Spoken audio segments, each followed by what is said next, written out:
قارون موسیٰ کی قوم میں سے تھا، پھر وہ ان پر زیادتی کرنے لگا، اور ہم نے اس کو اتنے خزانے دیے تھے کہ ان کی کنجیاں ایک طاقتور جماعت کو اٹھانا مشکل ہوتی۔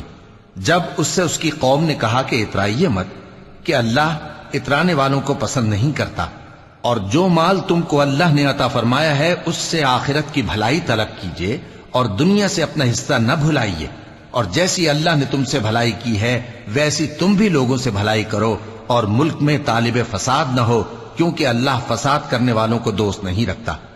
وہ بولا کہ یہ مال مجھے میرے ایک ہنر کے سبب ملا ہے۔ کیا اس کو معلوم نہیں تھا کہ اللہ نے اس سے پہلے بہت سی امتیں جو اس سے قوت میں بڑھ کر اور جمعیت میں بیشتر تھیں ہلاک کر ڈالی تھیں، اور گناہگاروں سے ان کے گناہوں کے بارے میں پوچھا نہیں جائے گا؟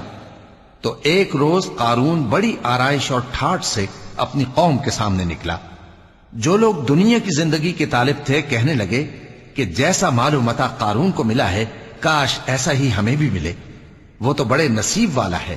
اور جن لوگوں کو علم دیا گیا تھا وہ کہنے لگے کہ تم پر افسوس، مومنوں اور نیکوکاروں کے لیے جو ثواب اللہ کے ہاں تیار ہے وہ کہیں بہتر ہے، اور وہ صرف صبر کرنے والوں ہی کو ملے گا۔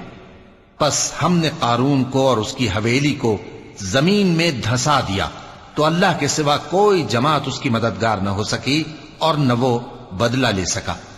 اور وہ لوگ جو کل اس کے رتبے کی تمنا کرتے تھے صبح کو کہنے لگے ہائے شامت، اللہ ہی تو اپنے بندوں میں سے جس کے لیے چاہتا ہے رزق فراخ کر دیتا ہے اور جس کے لیے چاہتا ہے تنگ کر دیتا ہے۔ اگر اللہ ہم پر احسان نہ کرتا تو ہمیں بھی دھسا دیتا۔